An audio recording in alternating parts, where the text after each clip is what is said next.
Welcome, race fans. Here we are tonight with the North American Racing Network at Indianapolis with the trucks. Going to be doing 80 laps here tonight, so it's going to be interesting here. We've got some very fast guys, some guys that are really hooked up, good setups under their vehicles and ready to go the distance. So we're ready to check it out here. We're about 13 and a half minutes away from qualifying. So stay with us, folks. Don't go anywhere. We will be right here watching.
I believe they're in a driver's meeting right now, so they will be just a couple of minutes. So hang loose here, folks.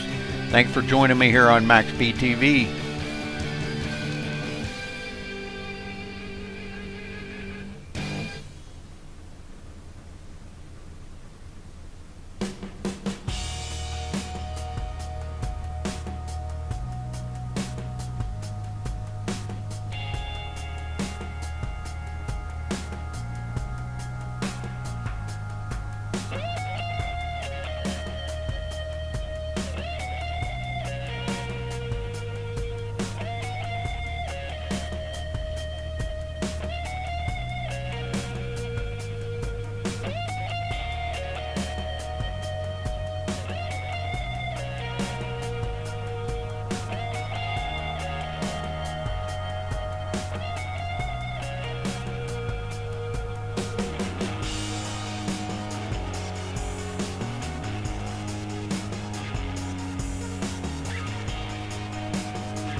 Just 6.5 minutes till qualifying starts.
Okay, coming down to 2 minutes till qualifying starts, folks. So ready for these guys are about finished practicing here, so we're gonna watch them here for just another couple more minutes.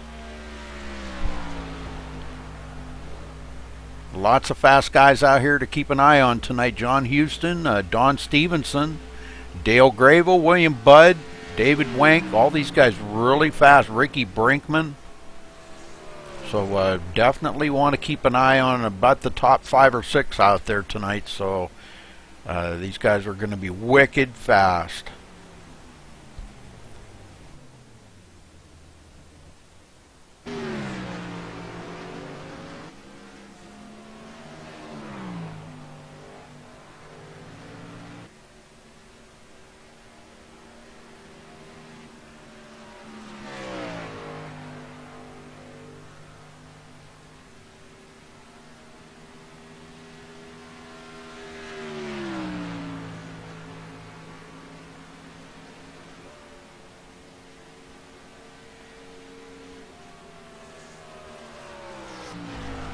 Here in about another minute, we'll go ahead and play our national anthem and get that out of the way. So stay here with me, folks. Don't go anywhere.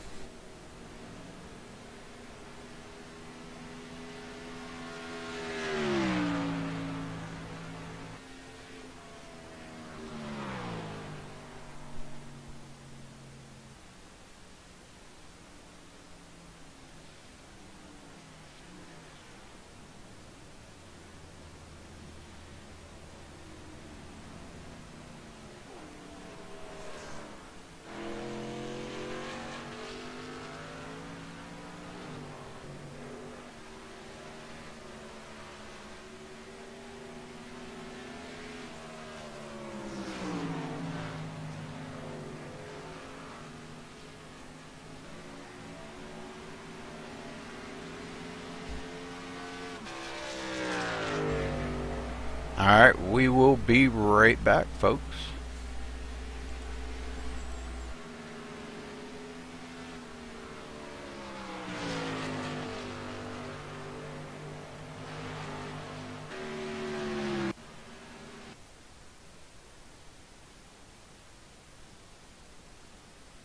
We take you down onto the track for our opening ceremonies.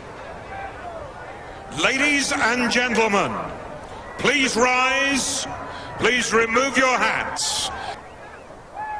Oh, say, can you see by the dawn's early light what so proudly we hailed at the twilight's last gleaming, whose broad stripes and bright stars through the perilous flight o'er the ramparts we watched were so gallantly streaming, and the rockets' red glare, the bombs bursting in air, gave proof through the night that our flag was still there. Oh, say, does that star-spangled banner yet wave o'er the land of the free and the home of the brave?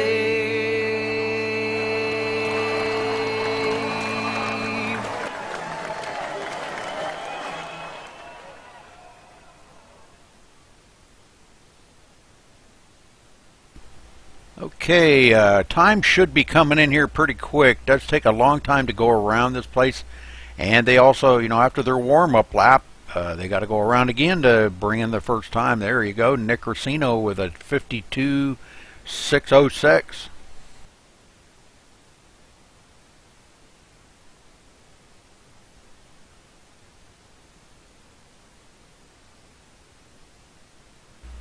John Houston with a 52.404.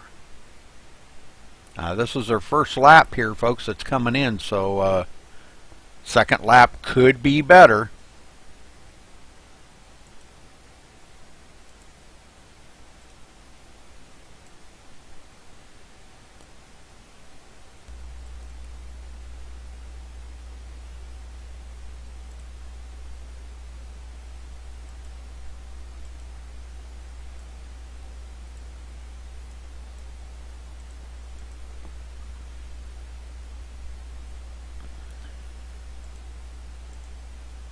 I'm here, Daryl. Sorry about that.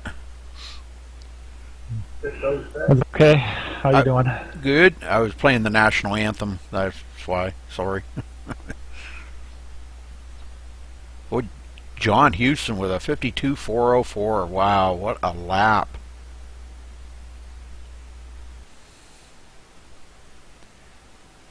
He is just wicked fast no matter where you guys go, isn't he? He's one of our top drivers. John Houston, Ricky, Don Stevenson, Nick Racino's been up in there, and so is William Budd. lately as well. Yep.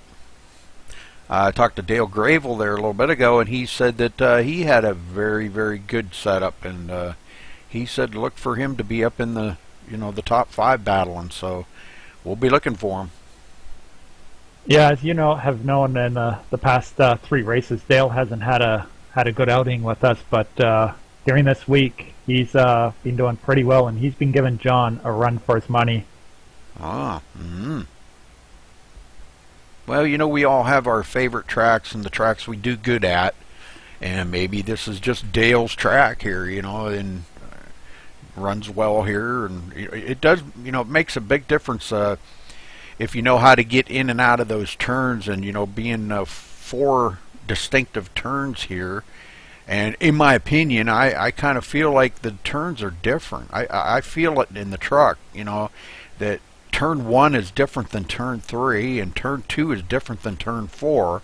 And even though it's a symmetrical track, they just feel different.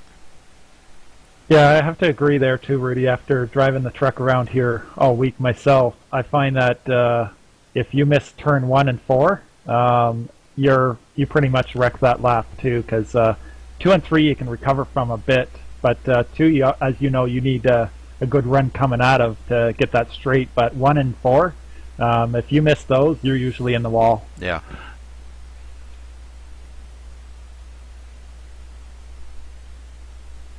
Now Ricky Brinkman coming in second now, beating out Nick Racino. So that puts everybody back just a little bit there. William Budd going back to 10th place.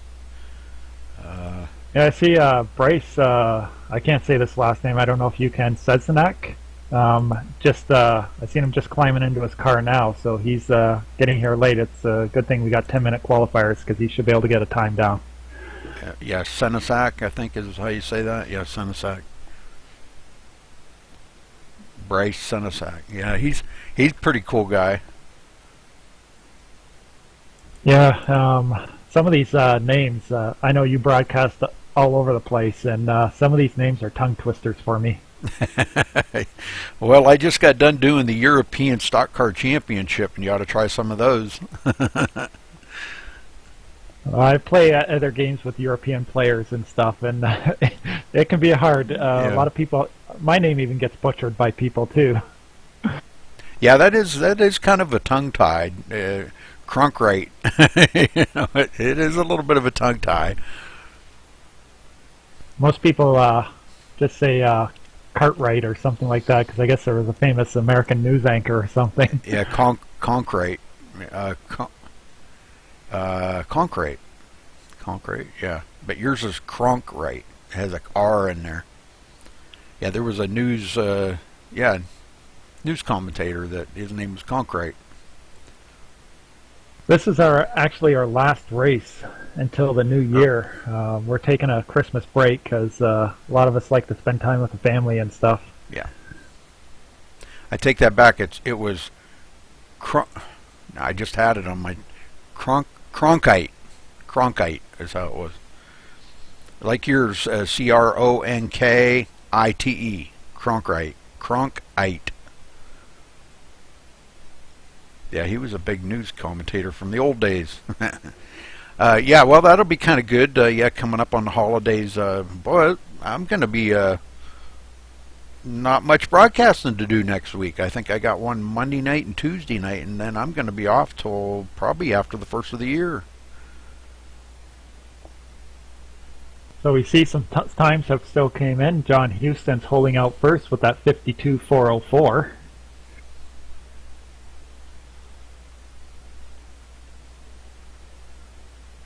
There he goes. Bryce just come in the 10th spot, knocking William Budd back to 11th. And that was just his first lap. We got a few drivers out there that don't look like they're going to be qualifying at all. They're probably going to take that risk. I know Everett is pretty big on that, starting from the back and waiting for the big one to happen and then pushing up. But that's cost them a few times, like at Iowa, because there was no big one there. Yeah. Mm-hmm.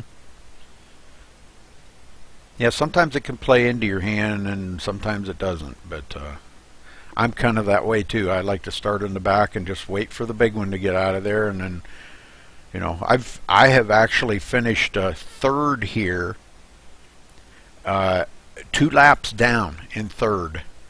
Can you imagine that? Yeah, that's one thing that I just stressed to the drivers in the meeting that we just had. The race isn't over until it's over, and I talked to them about how Everett said at Chicagoland, the race isn't done until that checkered flag is done, waves and is done. Because you remember the wrecks that happened there. A lot of people that were 10th back to 20th ended up finishing in the points, the main points in the money positions because they kept going. Yeah. Yep, that's what I tell everybody too. You know, I mean, as long as that truck will roll and you're not, you know, you're not being a roadblock out there or a hazard to the other drivers. Hey, keep going, because the longer you go and people drop out, the more positions you can gain. You know. I even talked to Jay Anderson when he had trouble at Michigan. He was going to call it quits, and I said, take it into pits and get some fixes on it and get it back out there, because I go, any positions you can gain, that's one more point you're going to finish this race with. And I go, with us using the actual NASCAR scoring system for the points, one position is 1 point, and that's a huge point. Absolutely. All right, we're going to get down here and run down through the qualifying order as they all start gridding up. John Houston on the pole here. Congratulations to him with a 52.403. Great job, John. Ricky Brinkman starting in second in the number 55. Nick Racino in third in the 36. Dale Gravel in the number 2 starting fourth. Don Stevenson in the number 47 starting fifth. Richard Holland in the number 31 starting sixth. Tim Racino in the number 11 starting seventh. Sal Accardi in the 39 starting 8th. Ryan Borges in the 32 starting 9th. Bryce Senesac in the 09 starting 10th. And we got William Budd in the 76 starting 11th. Eric Sharp in the 86 starting 12th. Dylan Ackert in the 29 starting 13th. Martin Porter in the 8th starting 14th. Everett the F lane in the 24 starting 15th. John Pansula in the 01 starting 16th. And the number 3 of Ryan Keys starting 17th. Michael Tibbetts in the 23 starting 18th. Phil Gary in the 68 starting 19th. And I think that rounds it out, Rudy. Yep. Yeah, 19 trucks. Okay, we'll get back up here to our leader. Waiting for these guys to roll off the grid. Our outside pole has not gridded yet. I just got word from Sean Doer as well that the Old School Motorsports is giving a $10 bonus to the race winner. Oh, very nice.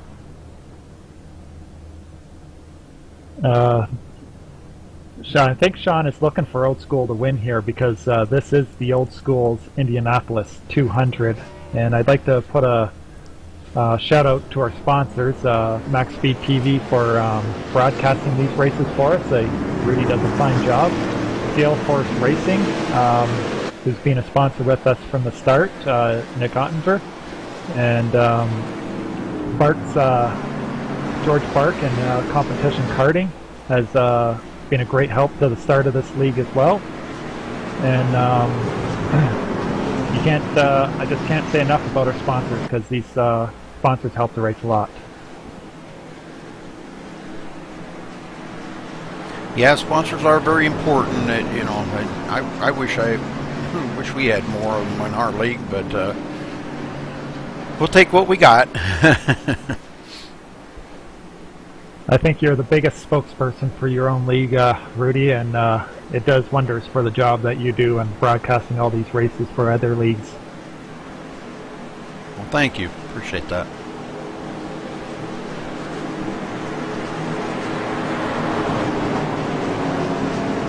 Well, these guys chomping at the bit, ready to unleash the hounds here, so down the backstretch into turn 3. One more turn to go, and we're gonna let them go here. Daryl, this is ready to get it off and going here. 80 laps tonight at Indianapolis. Yeah, and in North American Racing Network here, the leader can go as soon as that pace car falls off the field. He has control of the race from that point on to when the flag man starts waving that checkered or that green flag. Well, we just might see that right here. We're going to find out. Pace car's in. And John Houston waits a second and then hits the gas, and he's out of there. John Houston is a master of this mind game of the starting the race. He is probably the best in the league at doing this, and he never starts at the same time, so you never know when he's going. That's right. That's the right way to do it. You never know. Okay, so Ricky Brinkman takes up the second spot now, and Nick Racino in third. Coming down the backstretch, we'll just see if John Houston can lead the first lap here tonight going into turn 3. He's looking good so far. Ricky Brinkman just off the back of his bumper. Coming out of turn 4, John Houston looking down the long straightaway on the front. Looks like he's got it made to lead the first lap here tonight. Yeah, and we can't forget about Ricky, Nick, Dale, Don, and Richard, because these are all strong drivers out there, and at any point they could make their move and take that lead away. But I think right now people are just going to fit into a spot, let the race go out, and wait until the end of the race and see how things go throughout it. Dale Gravel gets by Nick Racino. Excuse me. Man, hiccup. So Dale Gravel moving forward now into the third position. And Don Stevenson looking to the inside of Nick Racino. So Nick going backwards. He's going to lose 2 places in 1 lap. Yeah, I talked to Nick before the race started, and he's just looking to go out here and try to have a strong, clean race. He's looking to get the 3 bonus points for no incidents. He's top of our league right now for leading in the championship points. We got one into the wall back there, right into the end of pit road. I did not see that, who it was. Ryan Keith, maybe? I got Everett Lane. No caution. Well, he was all right, but it was Ryan Keith hit right at the end of the wall. So let's go back here a little ways and see if we can figure out what happened. Oh my, yeah, Everett Lane into the wall. We'll go back a little further here. Somebody else hit right into the end of... Okay, that was him. You are correct. You are correct. It looked like him and somebody right behind him there. I did not see Martin Porter, I think, bumped the back of Everett here. Okay, we're on. Okay, No, he took the air off of him though. But wow. Okay, I see. Yeah, he really took the air off of him, and that kind of made Everett a little bit loose. He backed off the throttle, and then Martin Porter tapped him. Yep.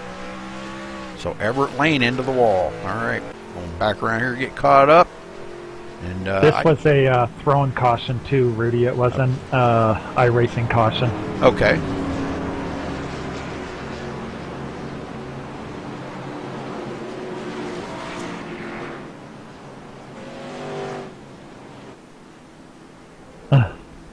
Any quick fixes?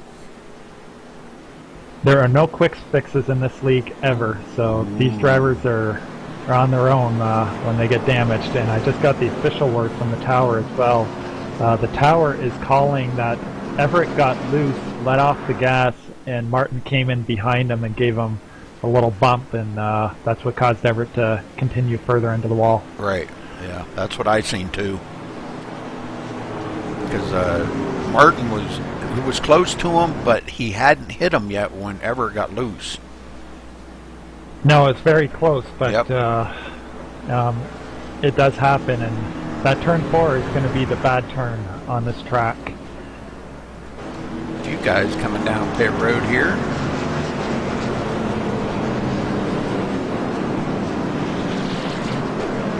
Looks like Sal Accardi on pit road, Michael Tibbetts, and Phil Gary. We got And Everett in Everett. pit road. Yep, Everett's on pit road. Yeah, Everett's trying to get as much repairs in. Being at the back of the pack, it's not a loss to hop into pit road and get some fresh tires, because that's one more lap or 2 more laps you'll be out there over the leaders. For sure, yes. Okay, so we're going to be restarting. John Houston, Ricky Brinkman 2nd, Dale Gravel 3rd, Don Stevenson 4th, Nick Racino 5th, Richard Holland 6th, Ryan Borges 7th, Tim Racino 8th, William Budd 9th, and Bryce Senesac in 10th. We still have Everett down in pit road getting some repairs there as well, Rudy.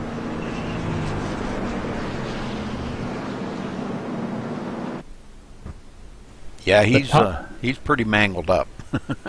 He took a heck of a hit.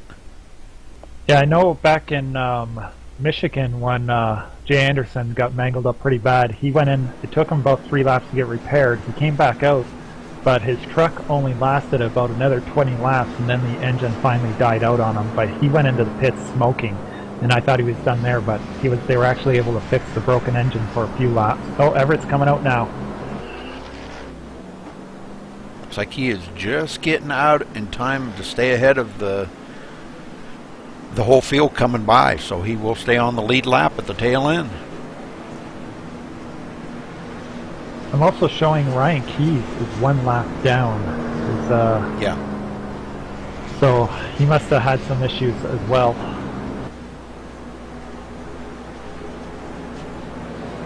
Well, I couldn't tell on him because he was blinking at that time, but I don't know exactly what happened there. He was blinking pretty good at the time, and I couldn't find him. Every time I clicked on his name, he wasn't there. You know, he was blinking out. It looks like Ryan actually left, and this is a problem with iRacing, is if your internet connection's not going too well, it affects your race. So it looked like what happened is Ryan reset his router or something and came back. Cool. That's cool. Nice thing with a big track like this, or Talladega or Daytona, is you have time on a pace lap to get out, reset that, and get back in usually without falling too far back. Right, isn't that something? Iowa, you might fall about 5 or 6 laps down from doing it there.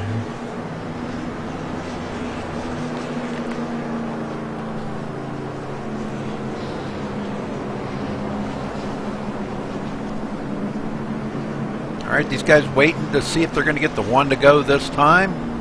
John Houston going to bring him around here for 1 more lap here. Going to be leading lap number 6. It's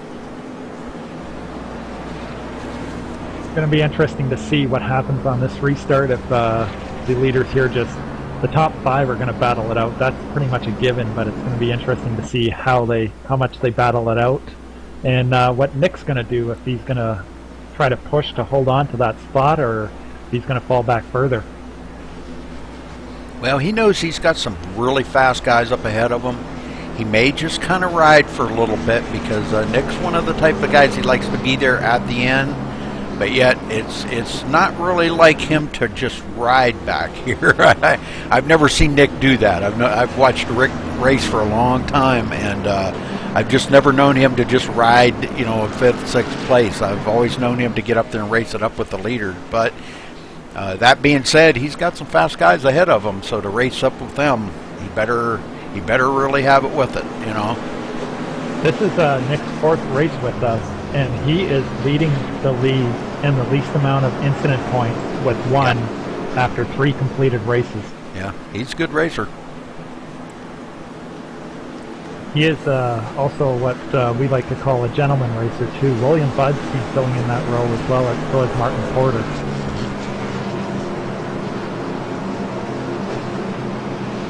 Yeah, I've known Nick and his dad Tim for a long time now. You I broadcast a lot of races with them two in them. It's going to be interesting to see as we come into turn 3 here, Rudy, with John, Ricky, Dale, Don, Nick, and Richard in the top 6 position on what's going to happen.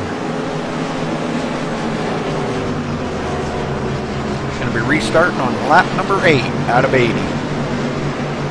Well, I know Sean runs a tight ship, so if they don't tighten it up, he will throw the caution to extend this.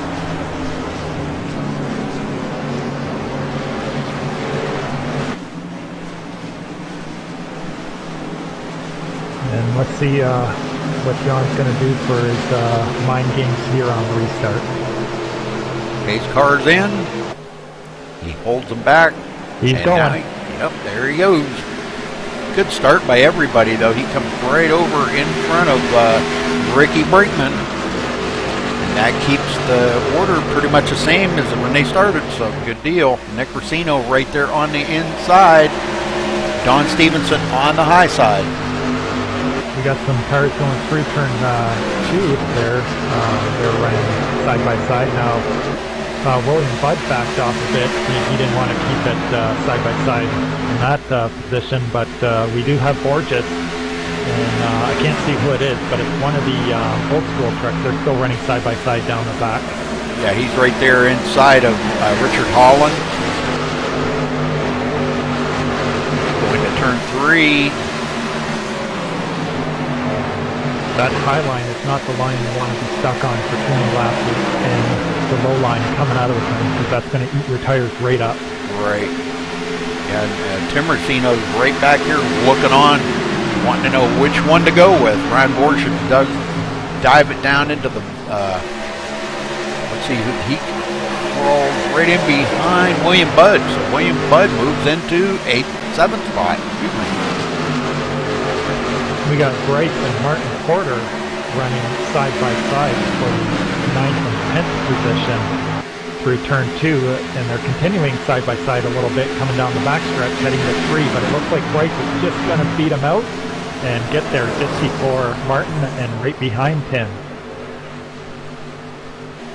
All right, Brinkman now just 0.3 of a second off the back bumper of John Houston up in the front. Dale Grable hanging on there in 3rd, Don Stevenson 4th. And they've got a little bit of a distance pulled away from Nick Racino, about almost a second back to Nick Racino off of Don Stevenson. And right behind Nick Racino, Richard Williams and Ryan Borges are all running, so there's quite the gaps that are filling out here between the leaders. And this is going to be an interesting race, because there's some of these strong drivers staying back, conserving tires, and waiting for their chance later on, hoping there's not going to be another caution. Everett Lane back here is, with all that damage, is well off the pace, and he's losing a lot of time per lap. He's dropping probably close to a second a lap. He's 12.5 seconds behind the leader. Everett Lane is still on the lead lap right now, though, so that's something he's got going for him. And if another caution does come out, I can guarantee you're going to see Everett hop in there to get some of that optional repair fixed up. Oh, that's for sure, yeah. Dylan Cart up here in 17th. I was going to look and see Ryan Keese is actually a lap down now, running in 19th place. He's just ahead of Everett on the track, but he's got a stronger truck because his has no actual damage. His was from the internet connection. Michael Tibbetts in 16th, Phil Gary 15th, John Pensula in 14th, Eric Sharp 13th. These all these drivers that you're just naming right now, Rudy, these guys have been.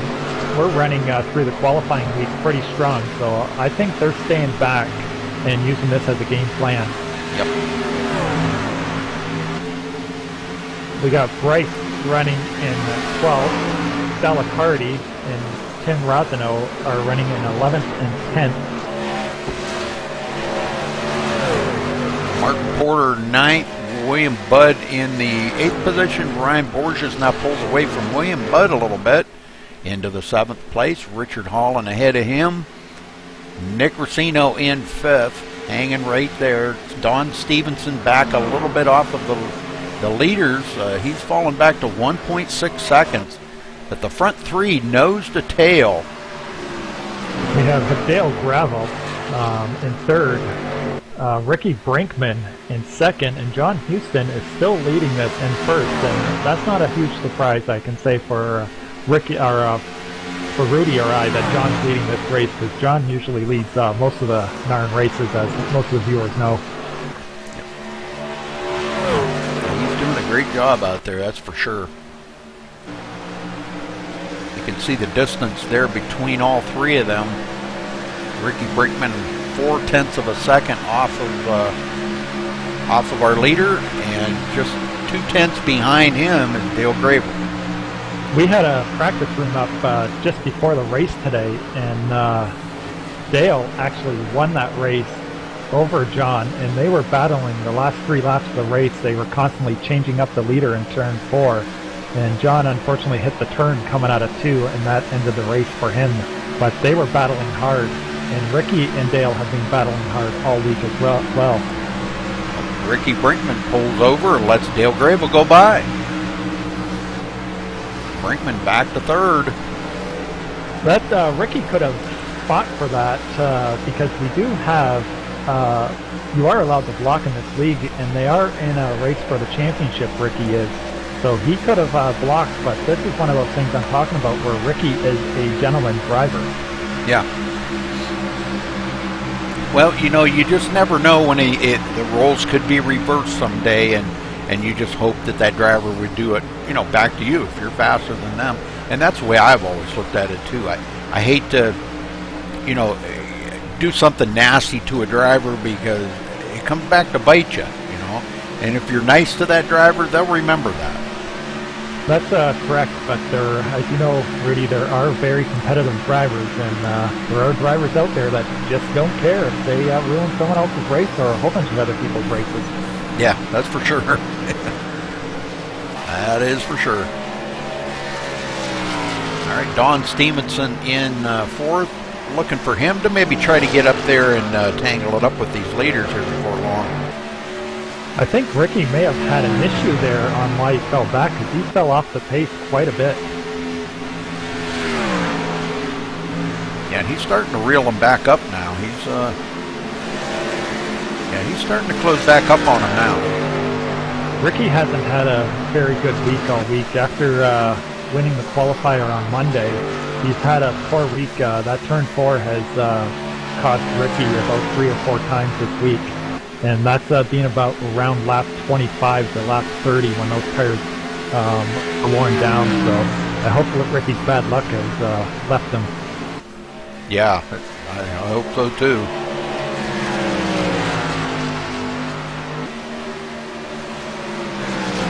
Well, looking ahead. Go ahead. Ricky is out there all by himself. He's got about the same distance between Dale and Don. So maybe Don can catch up to him and they can help close that gap, because if Dale and John get behind each other, they're going to have that draft and get the speed going down the straight.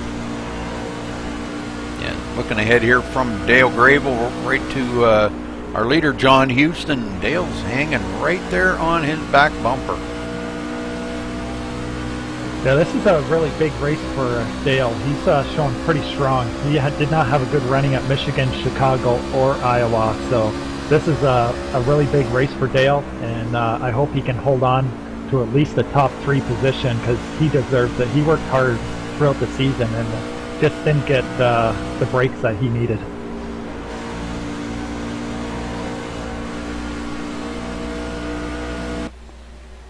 All right, Nick Racino back to 6th now as Richard Holland gets by him. Ryan Borges right there in 7th. So Ryan about to make it a 3-truck battle here when he gets caught up to Nick Racino. And it's a long ways back to William Budd. I think we're thinking the same out here, Rudy, because I just clicked on Nick to see how he was doing out here just as you started talking about him, because I wanted an update on him. Nick's a good guy, and I think he's a racer that a lot of people like. He got a little loose coming out of turn 4 that time. It almost looked like he was about to smack the wall. Yeah. He got pretty close there. I bet you he was right up on the wheel of driving that one. There is some huge spaces out here as well, Rudy. Like if you go back to William Budd, he is back there quite a distance from Ryan Borges. Yeah. And then Martin Porter is even back from Budd, and Tim Racino's fallen off Martin Porter a little bit, rounding out the top 10. Yeah, and then 12.2 seconds behind the leader is Bryce Senesac. This is probably one of our closest races we got out there at Eastbury. Yeah. Yeah, this is a pretty good race right there. Salicardi and Eric Sharp. But I think, you know, this track right here is so easy to get spread out on, you know, because it is so big. And heck, I've raced many laps and never even seen another driver out there, you know, and it's like, and then all of a sudden here comes a bunch of them up behind me or something, or, you know, you catch up to somebody. But it's such a huge track. It's easy to go 2 or 3 laps here and be many seconds back. Yeah, many of the drivers, when we were coming here this week, because they voted on all the tracks we run here at North American Racing Network, none of them, or not many of them, had actually raced the trucks on this track, because I guess iRacing hasn't ran here in the official series for a couple of years. Well, Dale Gravel's our new leader. He leads lap number 2. So there you go. There's the John Houston Dale Gravel battle that you were talking about earlier, Daryl.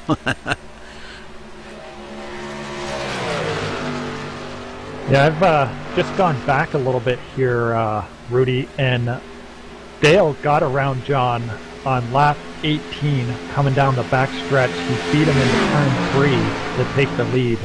I don't know if John let up to let him have the lead, because being out front having clean air sometimes isn't as good as having dirty air.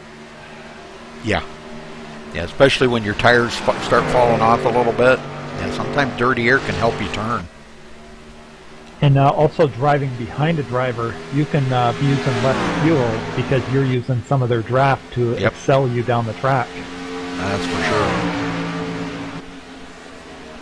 And these guys could be working on a tandem here as well now, too, and seeing what they can do to move up from the pack, because even though John and Ricky are teammates, they're still racing for the championship. Yeah, Ricky right there in third, running 1.3 seconds back, and he's been hanging right there. He hasn't moved ahead or fallen off of it, so he's just been hanging right there. Don Stevenson's also hanging in there at about 2.3 seconds back, and he hasn't fallen off too much or gained anything on that either. So it looks like Ricky and Don have found their groove, and they're just going to sit there and hold it out. And with them running back further, they get a better idea of when the leaders are going to go down to pit, so they can decide if they're going to go down that lap or stay out with them. Right. And then Richard Holland back 5.1 seconds, so he's a long ways back. 2 more seconds behind him is Ryan Borges, and he's got Nick Racino right on his tail. The new lap times are coming in right now, Rudy, and Richard Holland just moved up to 5.067, so he has closed the gap a tiny bit on the leader that last lap.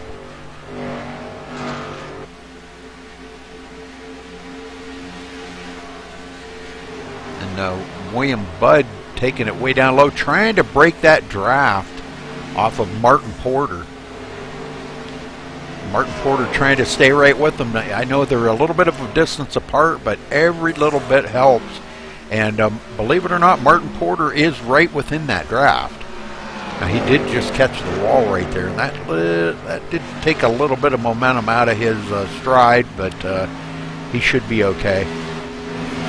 Yeah, you want to be at least a second to a second and a half behind the driver to be utilizing their draft. If you start getting back further, you're not going to get as much, and then it's going to be nothing compared to what the driver's getting. And if you have that going into a turn, you may not actually end up staying behind them if they get out on the accelerator faster than you. But it looks like Martin is closing the gap. Yeah, he's about a half a second behind him right now, and so the draft is working for him, closing that gap. Yeah, and I think by the time they hit that line, he's going to be right behind. All right, Nick Racino pretty much doing the same thing as he's hanging on to the back of Ryan Borges. We got an issue happening at the back of the field here with Salicardi right now, Rudy. He has fallen back 3 positions from where he was. He hit the wall coming out of the turn, and John Pansula, Michael Tibbetts, and Dylan Acker all got around him. I see that now, yep. Yeah, he's got a lot of right side damage on that truck now. And it doesn't take much to knock the toe out of these, you well know, Daryl, and make them not aerodynamic anymore. And, you know, you can see him already starting to lose a lot of ground to those 3 up ahead of him. Salicardi desperately needs, as well as Everett Lane, a caution to come out, because Everett is now at the last time by the start-finish line, 49.7 seconds back. Yeah, make that 52.9. He is... he's got the leaders right on his tail now. They're right there, just a couple hundred feet behind him. This is going to be interesting to see, because with that rule of no blocking and the gentleman standard in our league, the lappers do not have to get out of the way for the leaders. It's still a race, so Everett could be one of those drivers we were talking to earlier, but I know he wouldn't do that, and he could slow up the leaders.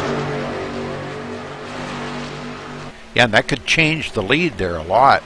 He gets the heck out of the way. He knows he doesn't want to hold up them leaders. I spoke with Everett last week after the race, and he raced Don Stevenson hard because he wanted Ricky to catch up to Don and let someone else actually cross the finish line for a change. So you can, as a lapper, put some competition against the leader, because it's still a race, and if you're just letting everyone by all the time, that's not really a race. Well, John Houston back out front as he gets by Dale Grable right there in turn 2. And Ricky Brinkman is caught up to the 2 of them as well. He's right behind Grable, and Don Stevenson has caught up as well. Yep. Yeah, we're about to have a 4-truck race here probably in the next couple laps. We're coming by the start-finish here, so Rudy and I will have new lap times to come up here for you.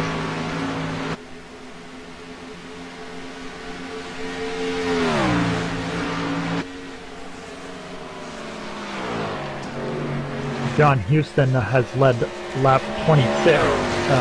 Dale Gravel is back by 0.621. Ricky Brinkman is 1.07, and Don Stevenson is 1.9, and Richard Holland has fallen back off the pace again. He's back to 6.2 now from 6.0 earlier. Yeah, he's way back there. I don't know if he's just kind of really, I think he might be kind of nursing them tires right now. You know, these guys raced it pretty hard there for these last 26 laps, and they're starting to, the tires are starting to show that wear.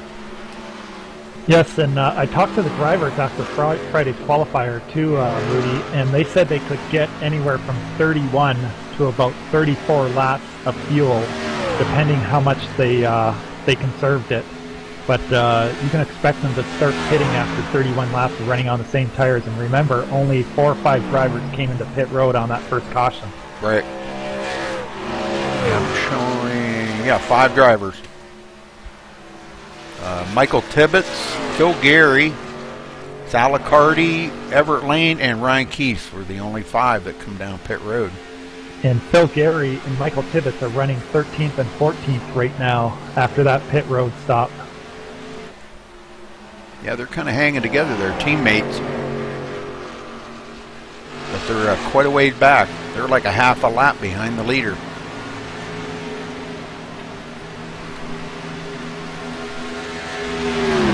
So John Houston's still out front, and he's starting to put a little distance on Dale Grable now. And Gravel's got some heat here from Ricky Brinkman.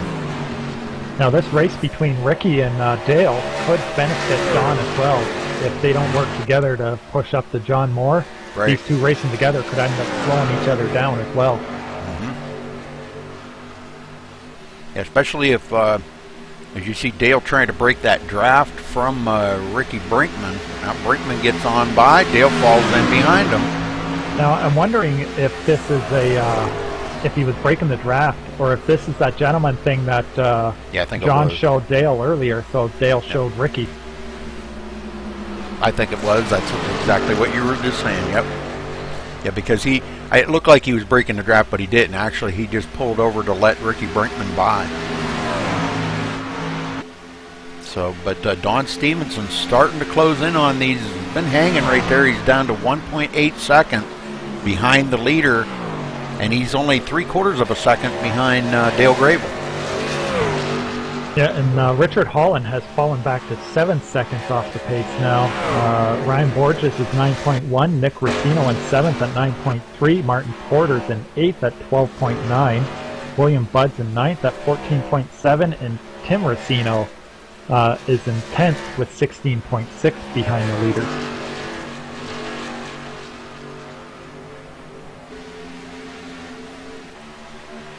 So we're waiting here probably in the next 1 to 3 laps, probably to see some of these guys start heading for pit road then. And it's surprising that we haven't seen some of the back of the field come down first, because it's not usually the leaders you see enter the pits first. They usually try to stay out as long as they can in case a caution comes out. So it's going to be interesting to see who comes down first. It's going to be the top 10 or the back 10. Well, and then you got to remember too, we did have a caution already, and these guys did not pit. So add about another 4 laps onto this. So it probably in about the next, I'm going to say 6 to 8 laps. Brinkman out front now. Houston pulls over and lets Brinkman go, and Brinkman going to lead a lap. Wow. Wanting to keep them points right down to the bitter end, don't they? Yeah, this is going to be 1 point for Brinkman into the standings, because leading a lap here. The Gravel's going down low on Houston as well. Yes, he is. The thing of it was, Ricky Brinkman does lead that lap and does collect a bonus point for leading a lap. And I think Dale could have taken that if he pushed it into the turn, but I don't think he pushed it there. It looked like he backed off early. Man, I'm telling you what, looks like they're having a good time out there. Houston racing. Oh, Houston into the wall. Yes. Oh, no, man, that's not... He's going to have a bunch of damage on that truck now. This is not what he wants during the green flag stop either, because you do not have time to fix that damage. And, you know, I'm gonna say this because, you know, he was out there in clean air in the front. Now he got into that dirty air, and the truck has definitely got to be handling a whole lot different in that dirty air. It's going to be a different driving for him because, like you said, he was driving in clean air. Yeah. Now, when he's in that dirty air, it's all new driving for him, and that's not something he was doing for 30 laps. Richard Holland on pit road, one of the first ones here up in the lead bunch, taking to pit road. And looks like we got a bunch more of them there coming in too. Now, Martin Porter, Tim Racino. We are racing on the standard oval. This is not the Indy oval, so the drivers can enter pit road off of turn 4. Right. Yeah, they don't have to take the service road, but they have to exit. They have to exit on the service road. That's the long part around. That's correct. And some of the drivers spoke earlier to me because iRacing doesn't black flag you for coming out of the service road and then back onto it before you enter, and they wanted to know if they're allowed to do that, which they are, but I told them if they cause a wreck, they're going to be penalized heavy for it. Right. Looks like Richard's coming out of pits now. Yep. Yeah, because it does kind of change your angle of approach there coming off of pit road if you can take that clear down like that. So Richard Holland coming out, he is going to be about 50, take a look here, about 52 seconds. So he is actually just ahead of the leaders. Martin Porter and Tim Racino have left pits as well, Rudy.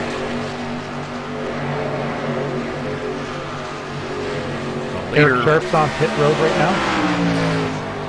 The leader, Ricky Brinkman and Dale Grable still out front. John Houston 2.5 seconds back. Michael Tibbetts is on pit road. And John Houston heading for pit road.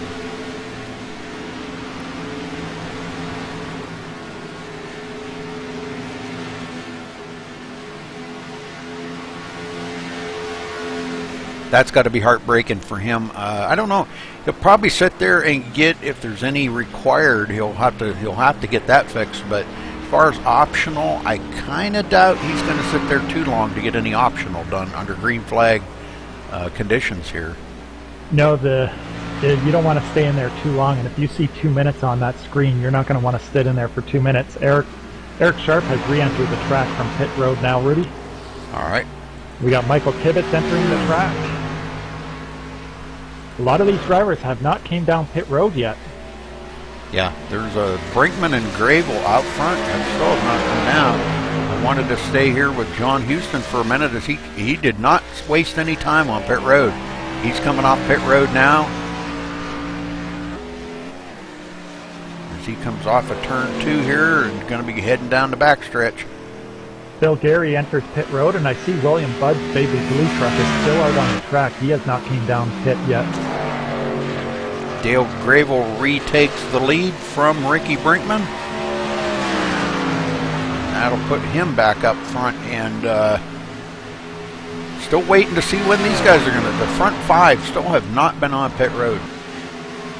Michael Tibbetts, as you know, can stay out there longer than the rest of the drivers. He made that early pit stop, so it's going to be interesting to see if he comes down with everyone else or at the same time as a group does, or if he's going to stay out there as long as he can. All right. Brinkman now falling off the pace here a little bit. He is coming down pit road. Yes. He is coming down pit road. William Budd is staying out. Dale Grable's still out. So Ricky Brinkman on pit road, coming down to get his truck serviced. I'm sure it'll be a 4-tire change. Them 4 feel goods on that thing, man, I'll tell you, it makes you feel like Superman out there for about 5 laps, don't it? It does, and when you have those fresh tires out there and other drivers don't, you can cut down the time pretty quick. And your pit stop is a key, especially green flag pit stops like David was talking about at Michigan with you. The strategy comes down to how well you do on that green flag stop. Great pit stop. Brinkman is exiting the pits. Yeah, 14.1 seconds in pit. That's an excellent pit stop. Dale Grable now coming down pit road, so that'll relinquish the lead to Bryce if Bryce stays out there. He may stay out there. He's a long ways back, and well, he's not going to get the lead this time by, because Dale Grable's going to cross the line before Bryce gets there. But Grable, if Dale puts down a 20-second 01 has just said he's coming in too, but if Dale puts down a 17-second stop, this is almost a minute lap on around the track.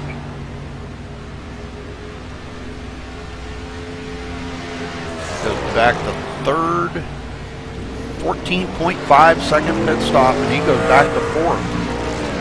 And that does put Bryce out ahead, but Bryce still has not come around to physically lead that lap yet. He hasn't been scored as leading a lap yet.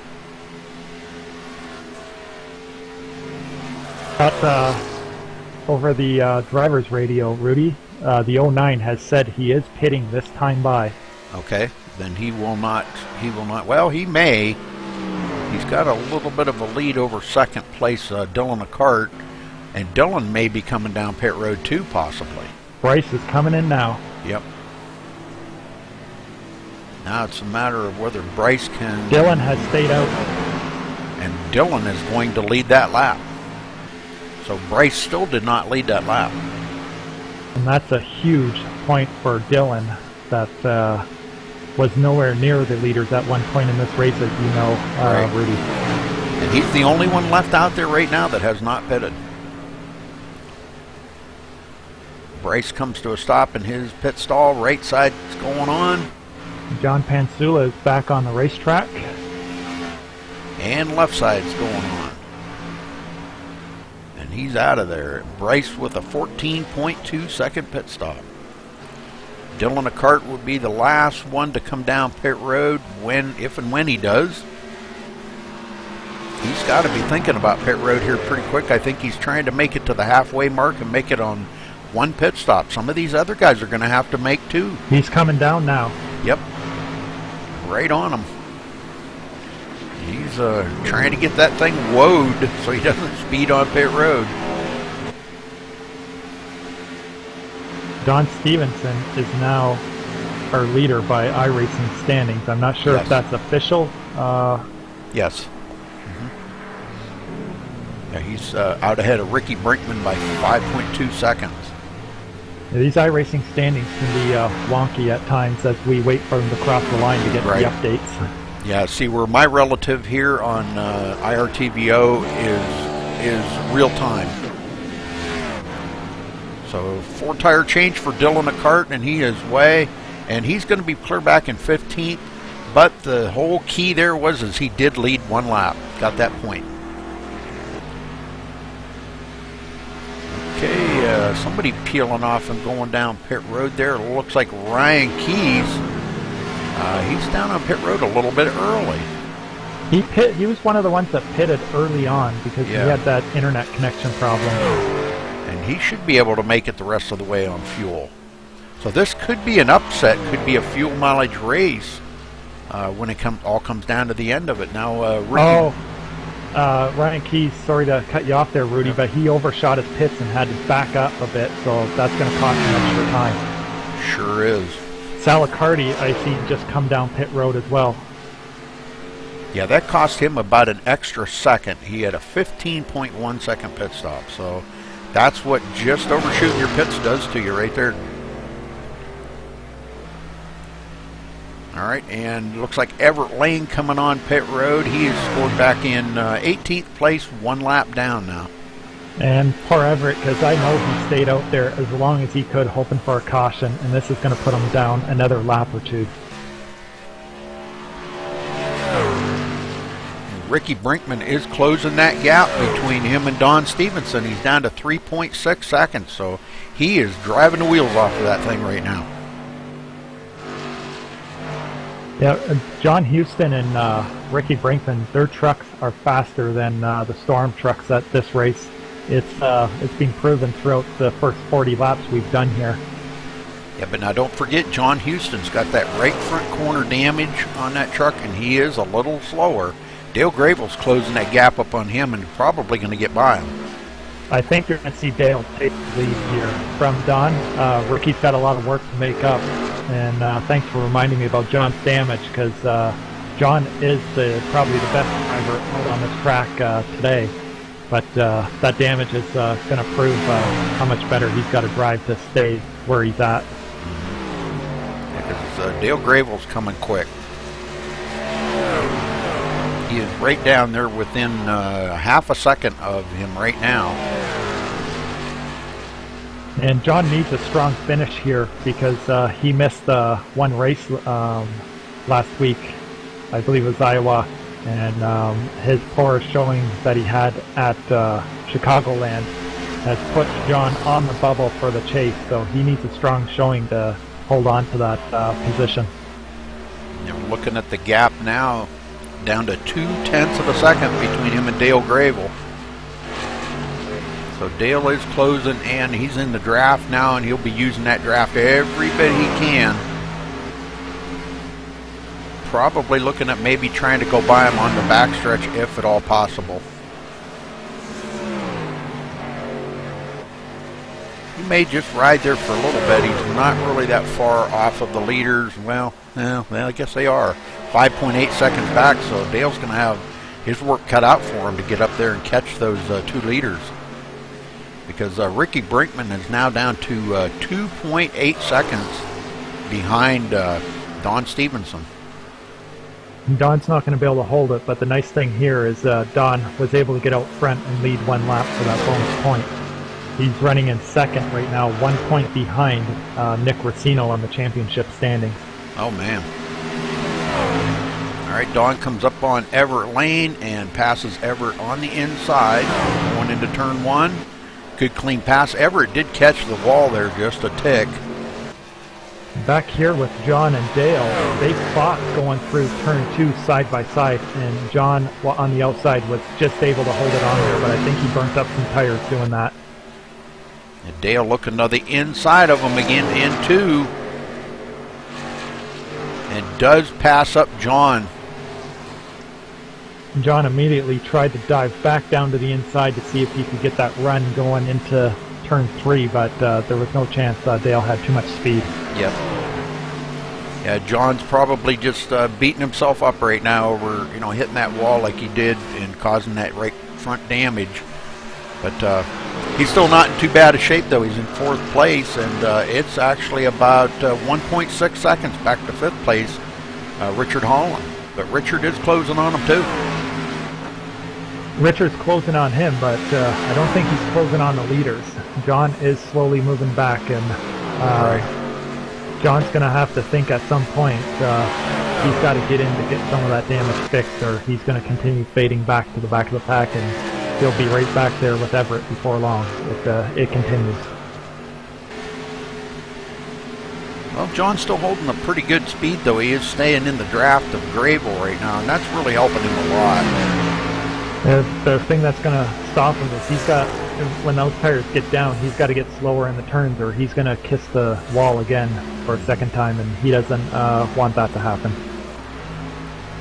All right, Brinkman closed down to 2.4 seconds behind Don Stevenson. As Don takes lap 47, and that'll be his 8th lap he's led here. We got Dale running in 3rd still. John Houston is still in 4th, and Richard is still in 5th, but he is closing that gap like Rudy said earlier. We got Ryan Borges running in 6th. Nick Racino is running in 7th. It's good to see Nick is still in the top 10. He's one of my favorite drivers out there. We got Martin Porter in 8th, William Budd in 9th, and Tim Racino is in 10th. It's nice to see the Racino boys running in the top 10 today for pretty much most of the race too, Rudy. Well, a little background on them too. Tim is the father, and he builds the setups. Nick usually doesn't get a lot of time to practice because of his job, and he comes in. Dad gives him the setup, and Nick goes out there and kicks his butt with it. And Tim's good with it. Tim, that's what he builds it for, and they both run the same setup. So that's father and son. Moving back a little further here, Eric Sharp is running 11th, Michael Tibbetts 12th, Bryce Sentenac, who used to be a part of Ricky and John's team, but they parted ways this race, is running 13th. Phil Gary's 14th, Dylan Ackert, who led 1 or 2 laps early on during the pit runs, is running 15th. John Pansula is 16th, Sal Accardi 17th, Ryan Keith is 18th, and Everett Lane is 19th, with Everett being 2 laps down. Ryan and Sal are 1 lap down, Rudy. Yep, Everett 2. But he'll come around here. He'll be 1 lap down when he crosses the line. Oh, no, he will be 2 laps down. You're right. Okay. Okay, looking here now. Brinkman has kind of backed off just a little. But now he's starting to close that gap back up again. He's down to 1.9 seconds. So he's coming. And I'll tell you, Don Stevenson's got to be doing a little bit of mirror driving right now. I would imagine so, and that's what the leaders are going to do. And I don't know what happened to Dale here, but he lost about 0.02 of a second off that lap from Don Stevenson. Yeah, he's back about 5.2 seconds, 5.3 seconds now. But Brinkman has just really kicked it up a notch here in the last, since the green flag pit stops. He has really kicked it up a notch and has really closed up on Don Stevenson a lot. And he's almost... John's coming into pit. Sorry to cut you there, Rudy, but John is coming into pit road. Yes, he is. Wow, maybe he's feeling that damage like you were talking about. He's got to get it fixed. I hope he's coming down and getting it fixed and not pulling it behind the wall, because that's pretty much going to hurt him in the standings for the chase if he does that. For sure. Ryan Borges has moved up on Richard Holland as well, and it looks like they're going to be battling for that position soon too. He is doing a tire change, so he is getting repairs and fixes done here, Rudy. Now that's good. That's good. He's back to 12th right now, and I'm sure he's going to fall back a little further, but even so, 14th or 15th is a lot better than 19th. John did not get repaired. He was in and out after the tires were changed. Dale Gravel and Ryan Borges both coming down pit road together. We are on lap 50. And Don Stevenson. I don't think that was, I think that was a strategy thing John did. This is one final stop before the end, I think, is what they're doing, Rudy. And they might be just going to do a splash of gas and go. I'm not sure. No, looks like Don's taking 4 tires. Nick Racino in. Don's away. Dale Gravel changing 4 tires, and he's away. All right, so this is their last pit stop. I'm surprised they did a 4-tire change. Everett Lane is in the pits right now as well. And it looks like he took his behind the wall. Everett Lane may have taken his behind the wall. Everett Lane has taken it behind the wall and called her quits.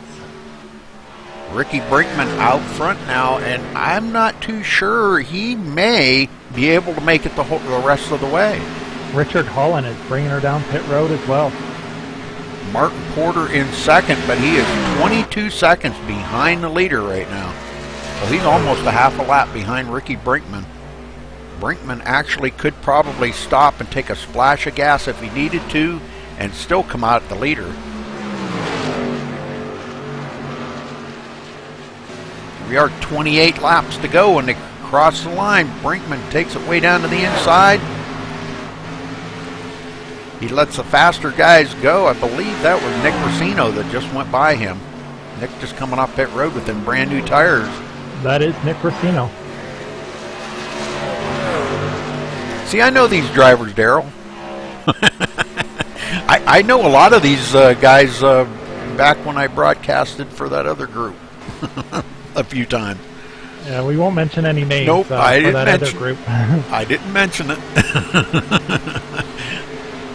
I will mention that some of these drivers do race over at the IWCR as well, and I don't mind mentioning good leagues out there.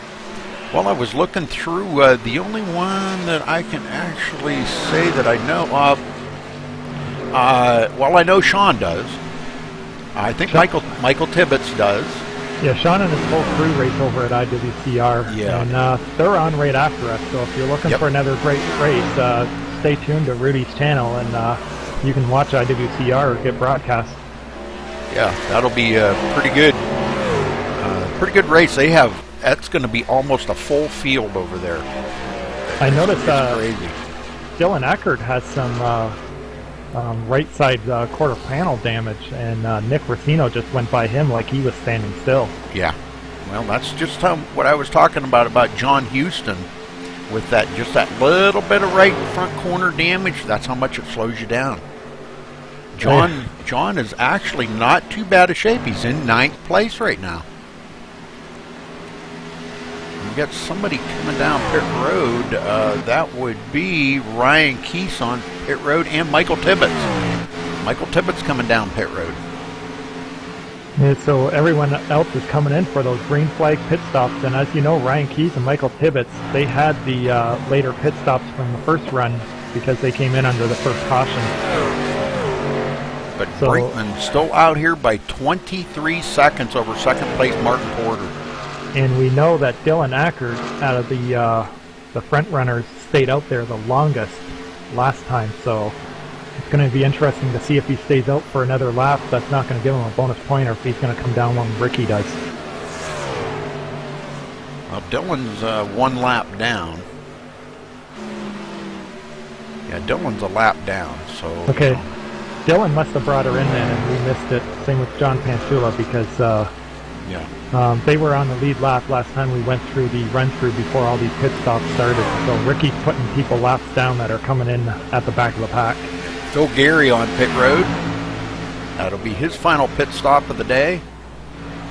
He's back in 14th right now, a couple laps down. Did you say Nick Racino went into pits as well already for his final? Yeah, Nick did already, yeah. Okay, so the top 10 look like they have possibly pitted. I know Martin Porter has pitted, and I don't know if Tim Racino's came in yet. Well, Ricky Brinkman, Martin Porter, and William Budd and Tim Racino have only made one pit stop, and that was on the very first caution, I believe, because they actually it was under green flag, if you remember, and that was back on about lap 38 or 39. So I don't know if they're going to have enough to make it the whole way. They're going to have to try to stretch 40 laps out of these trucks. And again, what we're saying, Rudy, Michael Tibbetts made Tim look like he's standing still. And looking at Tim here, he's got left rear damage and left rear quarter panel damage to his truck. So someone's got into the back of them because there's no wall on the left side he could have hit. Right. That could have been, yeah. It could have been a little bit of rubbing there, a little bit of maybe with a lap vehicle or somebody that did get by him. But he's running really good here in 4th place. And I'm just still kind of wondering about these guys if they're going to be able to make it. I mean, we're coming up on what do we got here? About 23 laps to go. Gosh, you don't think they can make it the whole 23 laps? I don't know. Tim just crossed for finishing lap 57, so he's on his 56th or lap 56. He's on his 57th lap right now, so they don't got much time left. And Don Stevenson's right behind Tim Racino, getting ready to make a pass on the inside down the back stretch. Now Don has been on pit road. He's done his service and new tires. He actually did a 4-tire stop, and it was a smoking fast lap too, 13.7 seconds. That's probably one of the best that we've seen tonight for the pit road stops. Definitely, yes. Now Martin Porter, his first pit stop of the night was 13.8, and he has not made his second pit stop yet. I think the Storm team here sounds like they're working on their pit stops, because that's 2:13 stops for that team. Yeah, that's pretty good. John Houston moves up to 7th place, but he is 45.8 seconds behind the leader. We are just over 1 hour through this race here right now, and it's going to be interesting to see these last 20 to 30 laps what happens here, Rudy. Yeah, we've had 1 caution, 7 lead changes. That's pretty amazing here for Indianapolis. I don't even know if people know the people that are around out here, the other drivers are around, they're actually racing against them, because this field is so spread out throughout the whole track. Yeah. Okay, Martin Porter in second, 26.5 seconds behind the leader. Don Stevenson in third, 36 seconds behind the leader. Tim Racino in fourth, 38.4 seconds behind the leader. Dale Gravel in fifth, 44 seconds back. John Houston in sixth, which is not far behind Dale Gravel, 45.1 seconds back. Ryan Borges in seventh. Richard Hall in eighth, and Nick Racino, the last one on the lead lap, 52 seconds behind the leader. We got Dylan Eckert in 11th, John Pantula in 12th, Eric Sharp in 13th, Sal Accardi is in 14th, Bryce Sesenak is in 15th, Michael Tibbetts is in 16th, Phil Gary is in 17th, and Ryan Keyes is in 18th, 2 laps down. And Everett F. Lane had to pull her behind the wall. His truck just did not have it to stay in the race after the damage. Well, I wanted to note William Budd just come off of pit road. So that actually was his second pit stop. So he's good to go now, out there with 4 fresh tires and a full tank of fuel. And he's back in 13th. That was a late pit stop for him, but you know, a lot of guys, they'll take it right to the very end. Where me, I like to short pit and not have to take as much fuel. You know, when you short pit like that, you only got to maybe take a 4 or 5 gallon. You know, and then that way you're good to go the rest of the race. But these guys like to break it up. Some guys like to break it up and break it up into like thirds. And I think that's what William Budd did here. So different strategies for different folks. You know, some guys like to short pit, some guys like to wait. So we've seen it all out here today. I think sometimes they like waiting, hoping for that late caution to come out. Ricky Brinkman just scraped the wall out of 4. There was sparks off his truck. Yep. I don't think it did any damage. Just barely scraped it. This is a sign that Ricky's tires are probably almost bald, and I think if it's possible, they'd probably be popping. Well, he's got a 28.2 second lead over second place Martin Porter. So, you know, I don't know if it would be beneficial to him, you think, Daryl, to come down pit road and maybe still be looking at a possible maybe top 3 or 4 finish? Well, there's still quite a bit of laps. There's 18 laps to go in this race, or 17 laps to go. So I don't know if he's got enough to finish the race or not. Ricky has a different strategy that we don't know about up here in the tower. Right. If he's got it to make it, then I think he should stay out there, because that's quite a gap that he's got. Here he comes in now.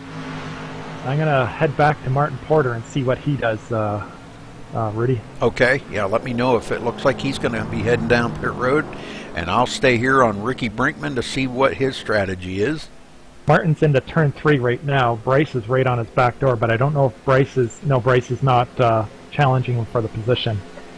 No, Don Stevenson's in third, and he's about 5 seconds back of Martin Porter. Martin Porter stayed out. I think I heard over the driver radio that John Pansula is bringing it in again. There's Ricky Brinkman with a 2-tire change, and he's away, and he comes out third right now. But he's probably about to get passed up by Dale Gravel here. Martin Porter's time by the start-finish there, because Ricky was in the second place pit stall, did not give him the lead at that point. Exactly. So he's going to have to stay out one more lap in order to be scored as leading that lap. But here comes Dale Gravel right up on the back of Ricky Brinkman, which I was afraid that would happen. But he did manage to make it out pretty good, and he's got 2. He only did a 2-tire change. So let's see. Martin Porter is staying out too, Rudy. There you go. He's going to lead that lap then. Yes, sir. He is going to be scored as leading the lap. Good deal. And he's got Don Stevenson 2.6 seconds behind him. Ricky Brinkman in third, and Dale Gravel fourth. You know, Go ahead, Rudy. We could see a pretty good battle here if these guys all get back together. I can't see Martin holding up Don, his teammate. I can see him just letting him straight by. If Martin doesn't bring it in, that could be a game plan to hold up the other drivers. It wouldn't be in Martin's thing, as I said at the start of the race. He's one of the gentleman drivers we have in this league. And it sounds to me like he's going to be heading for pit road. He is, and that's going to give the lead back to Don Stevenson. So Martin stayed out to lead 1 lap, getting that bonus point. Now it's going to be up to Don to try to stay out ahead of Ricky Brinkman, which is 7.8 seconds behind Don. And everybody's made their final pit stops.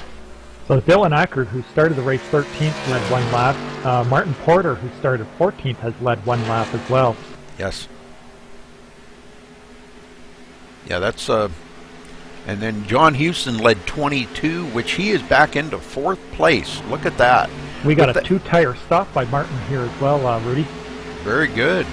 He's going to come out in 8th place. Tim Racino on pit road now, too. Let's see what he's... that's his second, too, is it not? Yeah, that's his. Yep. Everybody has been on pit road for their final stop now. And Tim's going to come out 11th. If he can stay ahead of Bryce. Bryce coming up down through the front stretch right now. Pretty good clip. Actually, he's going to pass him up. I know all these late pitters, they're only taking two tires, where everyone else that did their second took 4 mainly. Right. Yeah. Yeah, Brinkman only took 2 tires, and he's back in second, but he's 7.2 seconds behind Stevenson. Salicardi just passed Tim as well, and he was running behind Bryce, so Right. that's a couple of spots that Tim lost there, but he has fresher tires than these two, and it's already showing. He's right on that Sal's bumper. Yeah, and just to let you know now, them guys are right ahead of the leader, Don Stevenson. So Don is about to put Salicardi a lap down, and now he is on the tail of Tim Racino to put Tim a lap down. Tim going to try to do everything he can to stay ahead of him, and hopefully a caution will come out. Yeah, Tim should be just getting up to his top speed now after coming out of pit road there. So it's going to be interesting to see if his pressure tires over Don will help him. Yeah, he only took 2. But still, 2 is, actually it kind of puts him at an even playing field there with Don. With, he took 4, but he's turned a lot of laps on them right now. Now Tim only took 2, so it kind of puts them almost like on an even playing field if you think about it. But one upper hand Don does have here is Don has the draft where Tim doesn't. Right, exactly. But good run for these guys today. Now Ricky Brinkman, with 14 laps to go, has closed that gap up again on Don Stevenson. He is cutting that down. He's down to 6.7 seconds.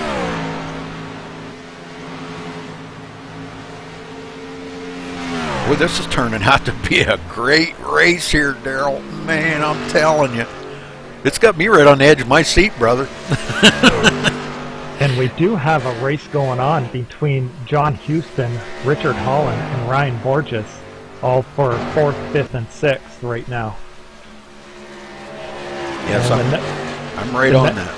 The next race in the field, Nick Racino is caught in these 2 packs. Martin Porter, Eric Sharp, William Budd, they're racing it out for 8th, 9th, and 10th. And Bryce and Tim Racino are racing it out for 11th and 12th. So we got 3 or 4 different packs going out here, Rudy, of a good race, end of the race, where we can see some nice finishes throughout the field. Yes, sir. Kind of interested on that John Houston battle now, because knowing he's got that little bit of damage on it, and Richard Holland, as fast as Richard been the whole race, I have a feeling he's going to, yes, it looks like going into turn 1, Richard is going to go on the inside of John Houston and try to get that position away from John. But John fights at that. Oh, Richard almost lost it there. Yeah, like that was close. And Ryan Borges, Richard almost loses it again going into 2. He's got them tires really hot right now. Ryan Borges is going to try to get by him now.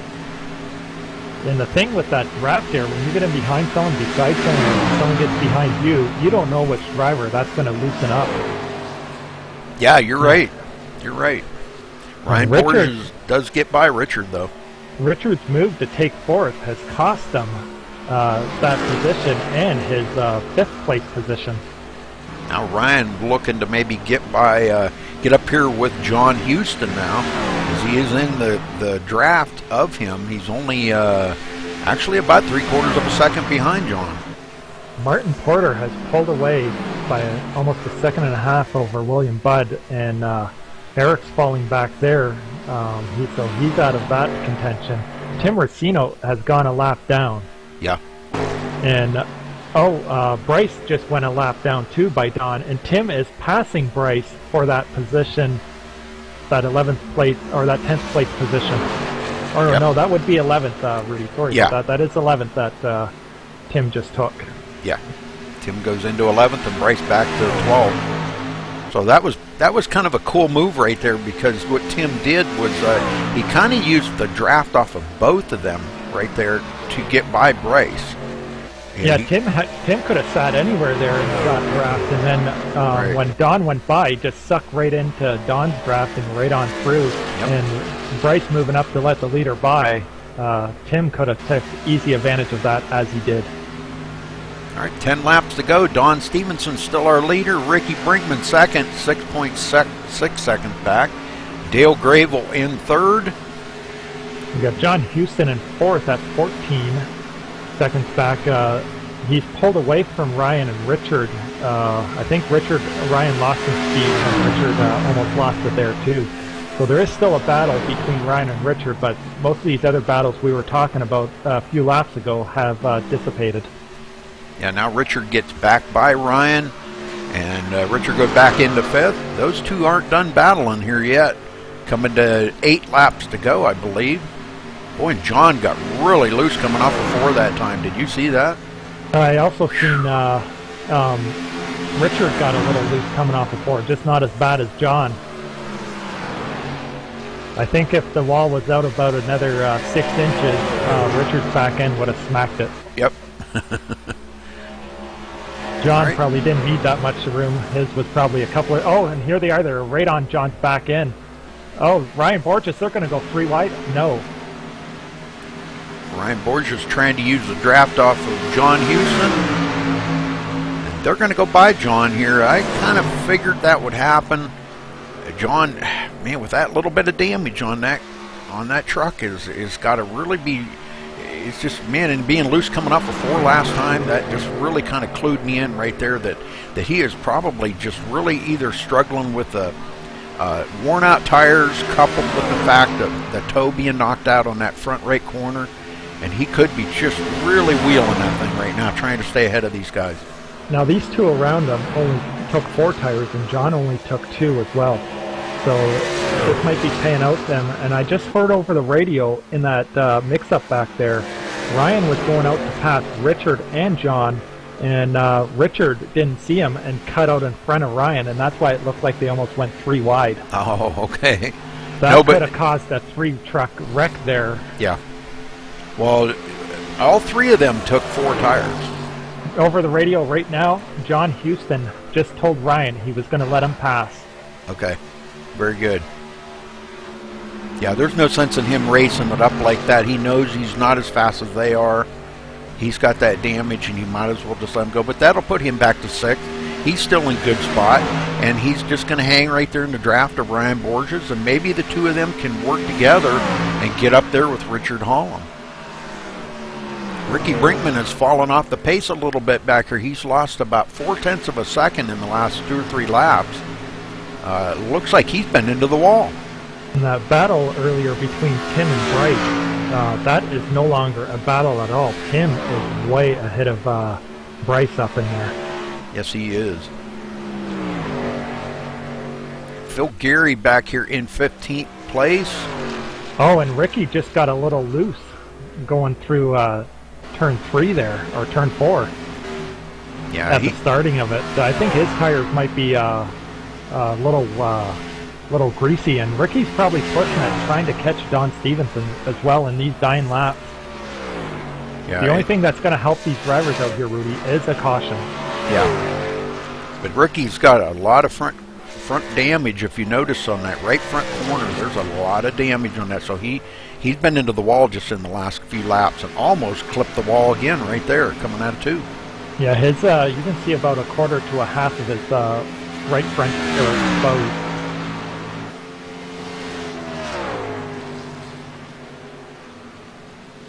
I'm looking here, and Ricky is off his pace a little bit. He's dropping down to about 150 through these turns. Yeah, he's fallen off. He's losing probably about 2/10 a lap each lap from Don Stevenson. Don's just out there in cruise mode right now. Clean air in front of him. Nobody challenging him in the back. He's just in cruise mode right now. He's got it set on cruise control and just clipping around there. Yeah, turn 1, Don got down to 147. Turn 2, he got down to 151. So he is going slower through the turns than Ricky, but I think that front end damage is causing some aerodynamic problems as well for Ricky, and he's probably not hitting the speeds. Yeah, he's not hitting the speed in the straightaways that Don is. And turn 3, Don got 153.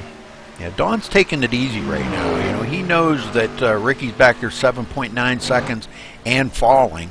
So there's no sense in him pushing that truck to get it into the wall or possibly wrecking it. But here he comes across the line to take 4 to go.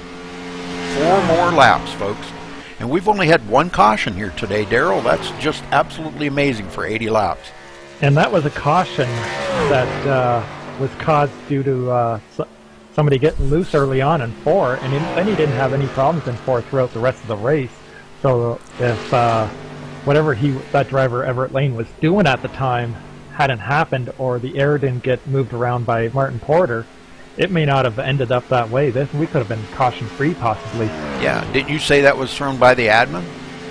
Yes. Yeah. So we would have went caution-free here, no doubt. That's pretty wild. But even in life, that caution not happening could have changed the whole outcome of the race, because the whole race could have been rewritten at that point. Exactly. And here comes Don Stevenson to cross the line. 3 laps to go. So we're on lap 78 now. Yep. And Ricky Brinkman is now 10 seconds back of him in second. Dale Grable 15.2 seconds back. And I just don't think that there's any way that Grable can get up to Brinkman. And there's no way Richard's going to catch Grable. No. So I think what you're seeing here in the top 6, 7, 8, and 9th positions is how things, or right back to 10th, things are going to last this way. Now, I'm not sure how Tim Racino got into 10th. Eric Sharp, something must have happened to him, because he was running 10th. Yeah. And he was still on the lead lap and well ahead of Tim. Well, probably a mistake that we did not see. Maybe he slipped in the corner or something. But you know, Tim did get those new tires, and he could have reeled them in and just passed them up. We weren't paying attention to that. Now I'm looking at Eric right now, Rudy, and he does have rear end damage on the right side. So I'm wondering if he got caught up in turn 4 like many of these drivers have, or if a driver got into the back of him. That could be. Well, one more lap after this one here. This lap here, Don's going to take the white flag. Eric did get into the wall because his whole front end is on the right side, is kinked in like Ricky's as well. So he smacked the wall somewhere.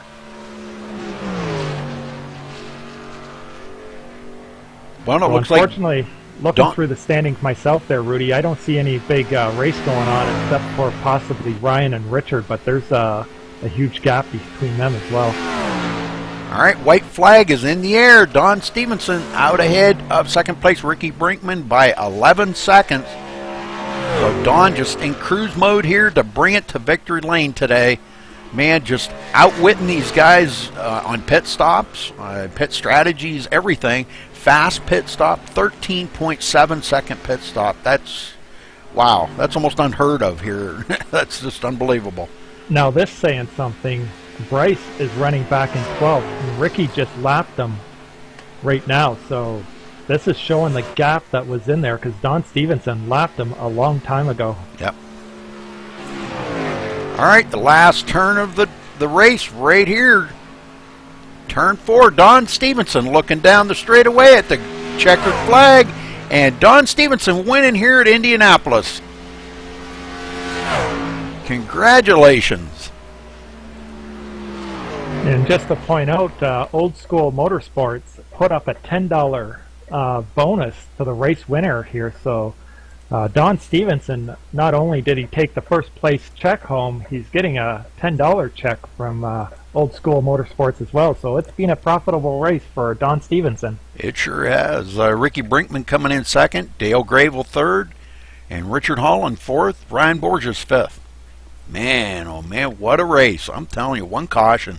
And Don Stevenson did lead the most laps with 28 laps. So great race, man. I'm telling you what, Daryl, you got a pretty doggone good league going here. I'm telling you. Yeah, we're trying to show people that we have a great league. We have good drivers. We don't like the cautions, and the drivers here know that they don't have any resets. So what happens if they get wrecked up? Then they're looking at what happened to Everett, is he had to pull it behind the wall, and that's cost them some big points, because he wasn't dead last at the time he pulled it behind the wall. But right. That's what happens. And do we have all them guys in TeamSpeak? we do. They haven't pulled their trucks down to pit road yet, Okay. Rudy, so I'll get them up to the green room. Roger that. And we'll get a word in with them here in just a minute. Get Don Stevenson in here and we'll talk to him first. What a job he did tonight. Okay, so the drivers are waiting in the green room. They're lined up on pit road, or on the start-finish line. And what an awesome job by all the drivers out there.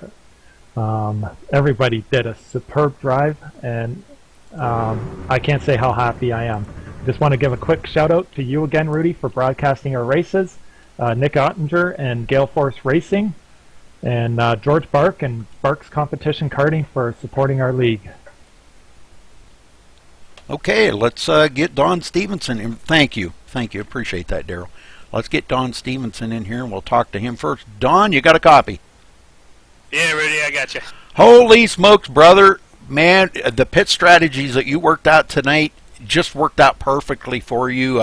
You had about I think I finished out almost 11-second lead over Ricky Brinkman. Man, I'm telling you, talk about your race out there tonight. It was absolutely amazing. Yeah, I mean, the race really played out exactly as I was hoping. I was really hoping that it would be pretty much almost caution-free and that pit strategy would have come into play, because if it was all straight up and everything, I think I probably had maybe the third or fourth best truck out there. But, you know, I kind of had in my mind what I want to do all week as far as with the pit strategy, and we had a pretty decent setup here that the strength of it was the long runs and everything, and that allowed me to use this strategy. But I mean, I actually went a little bit further than I was planning on going on the first caution, the first pit stop, just because we had that early caution and it bought everyone a couple more laps. But I mean, that was pretty much played strategy the way I wanted, and everything worked out perfect there. Well, that kind of brought me to the next question. You know, with that caution coming out, did that change your strategy up any or very little? Very little, because it's still a 2 pit stop race, and it was still going to be pretty hard to make 2 tires. Like, the only thought there was try to push it long in those first 2 runs, and then take 2 tires there in the last stop and hope you didn't have too many laps left. But with that caution coming as early as it did, it made that option, pretty hard to pull off, I think. And I kind of I think Ricky might have taken 2 there on his last stop. But yeah, I think he had just too many laps there to go on the tires, and because I was driving away from them there the last 10 laps of the last run there. But I mean, I pretty much just wanted to split it up into 3 25 or 26 lap runs and, see where it played out. I mean, I was pretty confident that it was going to at least get me a top 2 finish, and I didn't know how the 2 tires there were going to work with Ricky. But when I saw that I got out ahead of him, and as far as ahead of him as I did on when he pitted there for the last time, I felt pretty comfortable as long as the caution didn't come out there that, we were going to be able to hold on here and make it 2 in a row. Well, I'll tell you what, you did an absolutely amazing job, and it was just good to see you in victory lane again, Don. Indianapolis, obviously, I'm guessing, but one of your favorite tracks?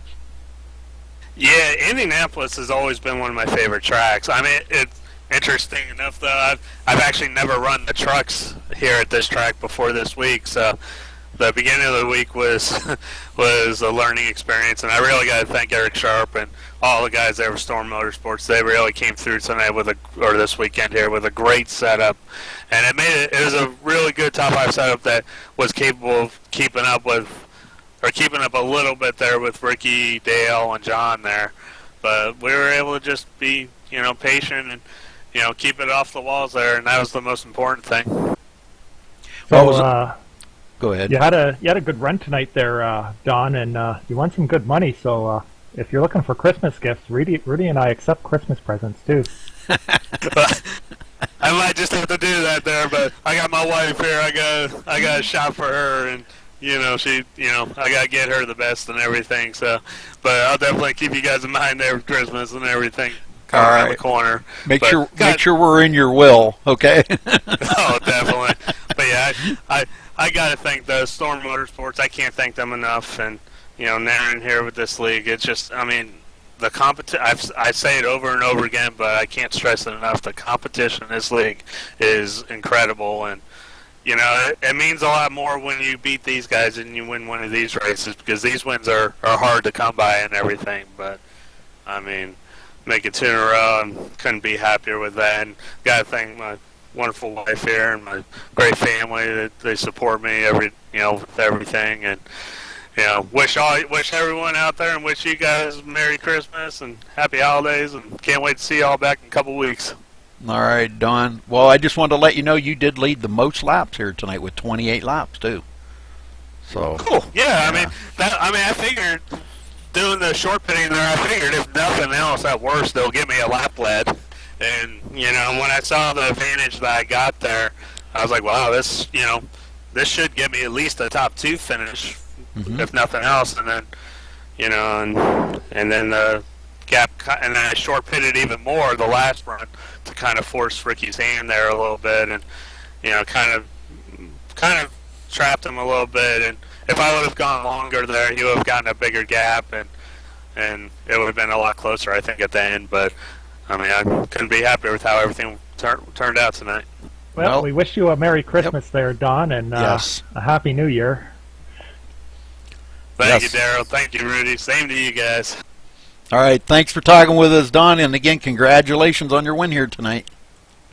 Thank you. Whoa, man, that Don can talk, Rudy. Well, nothing wrong with that. All right, let's see if we can get Ricky up here. Ricky Brinkman, you got a copy?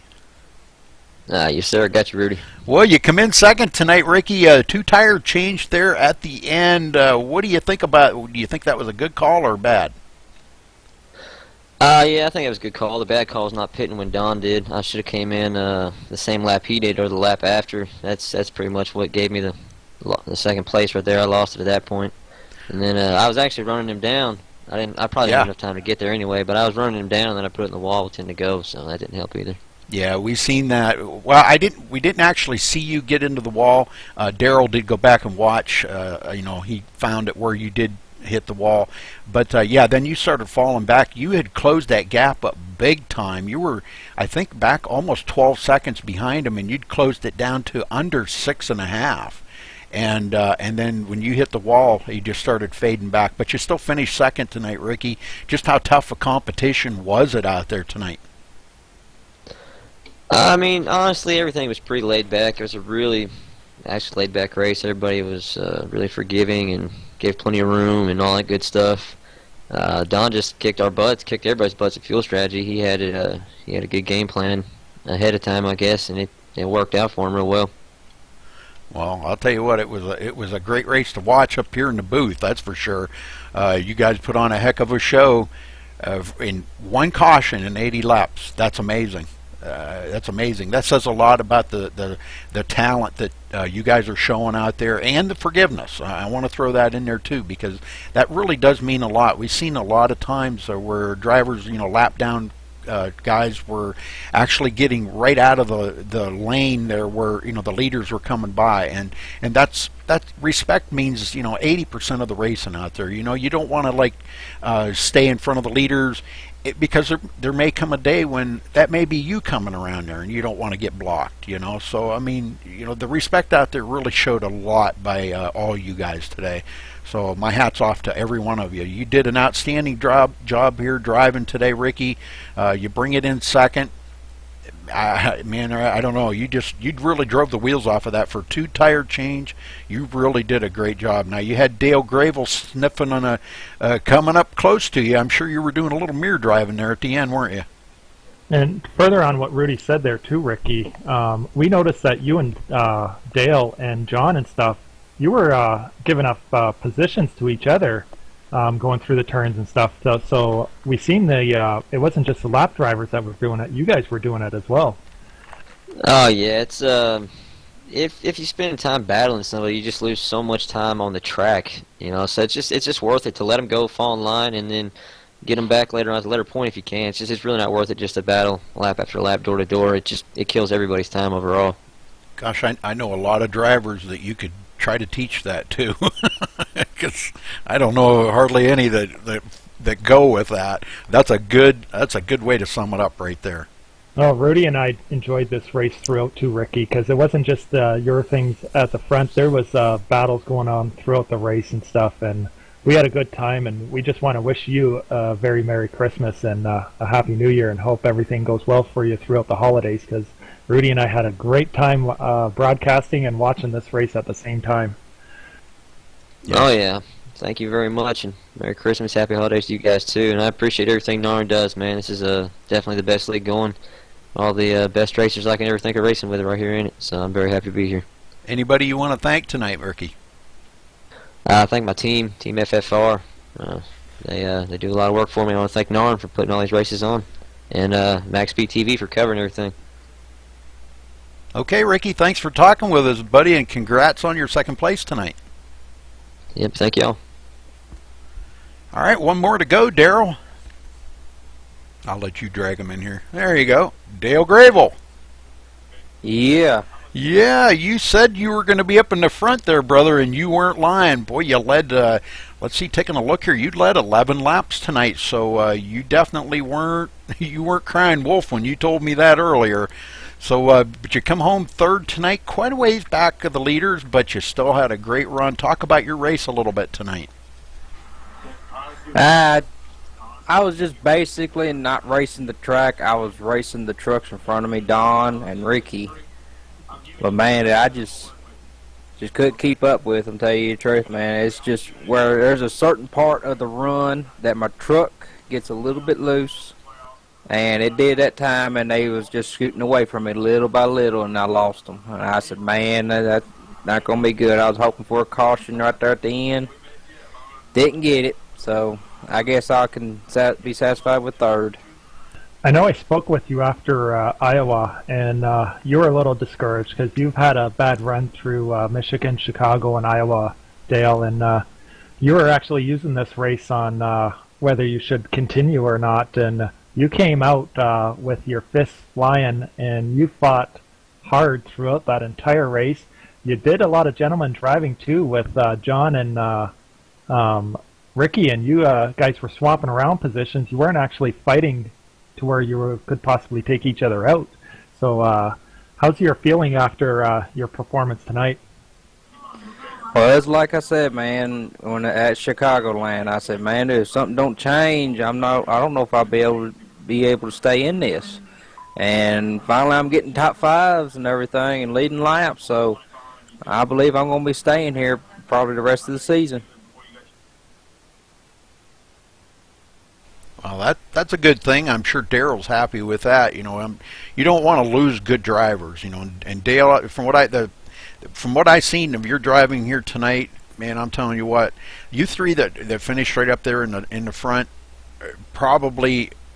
Well, I probably shouldn't say this, and I don't mean anything by it derogatory in any way, but you guys definitely outclassed the field here tonight. So, you know, you outsmarted them, you outclassed them, and your pit strategies were perfect. You know, you didn't make any mistakes in and off a pit road, and that makes all the difference in the world.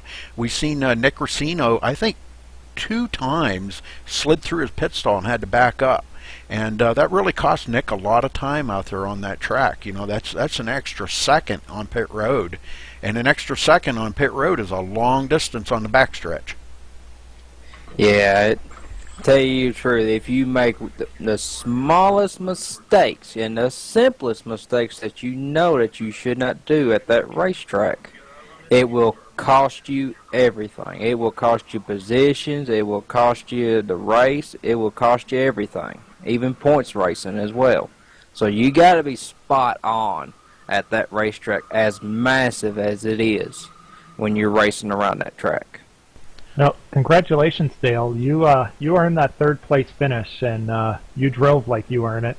And on behalf of Rudy and myself and the rest of North American Racing Network's staff and drivers, I want to wish you a very Merry Christmas and a Happy New Year, and hope everything goes well throughout your holidays and into the new season when we head to Charlotte for our next race, which will be at nighttime too, Rudy. Oh, very cool. Very cool. Well, that's good. I'm tired of these daytime races. Yeah, they are a world of difference, aren't they? Yeah, you lose a lot more grip there at daytime versus nighttime. Mm-hmm. All right. That's the difference right there, man. You lose a lot more grip there in daytime because you got the sun beating down the track. Nighttime, it's a lot cooler. You're getting a lot more horsepower, a lot more grip, and you're going faster. Okay, Daryl, anything else you want to throw out here real quick, and we'll go ahead and run down through I just want to throw out that I enjoyed the first 4 races of our season, and have gotten better as the races have gone on, caution-wise. And I can't thank the drivers enough, and you enough, Rudy, and all our sponsors that helped put it on. I unfortunately have to head out right now, so does Dale, because we got a drivers meeting to head to.